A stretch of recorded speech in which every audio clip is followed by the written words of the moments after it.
Alex, co-founder of dBridge, tell me, what problem is dBridge solving? So dBridge is solving the problem of the high-performance cross-chain interoperability. Our motto is DeFi does not wait. So our target audience are those users who want to move liquidity and information between chains nearly instantly and in a very predictable way without the bottlenecks of liquidity pools and MEV risks. Obviously, there are a bunch of cross-chain protocols. How do you think about dBridge's competitive advantage? In dBridge, we pioneered zero TVL model based on cross-chain intents. So we don't use any liquidity pools. Any cross-chain trades are settled asynchronously by the network of solvers or private market. And that allows to kind of move on all the risks from users to professional market makers who settle trades in seconds. So how are users responding to this so far? What kind of traction has dBridge seen? I think that dBridge now is the fastest growing bridge on the market. So we've settled more than $2.2 billion in the volume. And $1 billion has been done during the last 40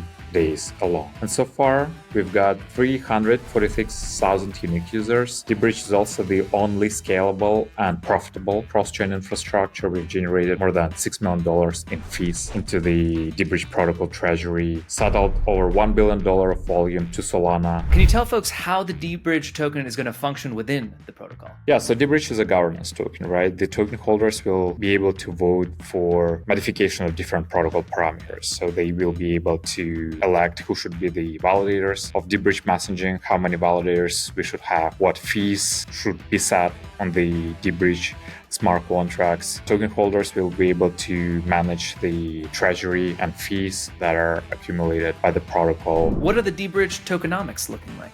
In dBridge, the total token distribution has several parts. We have a part that is dedicated to community and launch. We have the part that will be devoted to the dBridge Foundation that will lead the development of the dBridge ecosystem and enable the next stage of growth. We have the part dedicated for strategic partners who help to bootstrap dBridge infrastructure and fund the development of the overall protocol. In dBridge, we have this vision that team, community, and core contributors to the protocol should be on the same boat.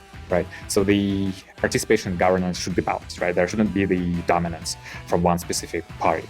And that allows to have aligned interest and make everyone to be motivated to get the project to succeed. So yeah, this sort of general distribution that we have in mind and the details will be published in the near future. Alex, last question here. Why should dBridge be on the LFG Launchpad? We've been working with Jupiter since early days of our Solana integration. So Jupiter is the number one infrastructure that was integrated with dBridge, and we use Jupiter API actively in order to enable trades into any liquid assets on Solana. So dBridge users has generated hundreds of millions of dollars of the trading volume on Jupiter, and our users were also active participants of the Jupiter governance, and they're still active participants because most of the users who traded to or from Solana cross-chain were eligible for Jupiter airdrop.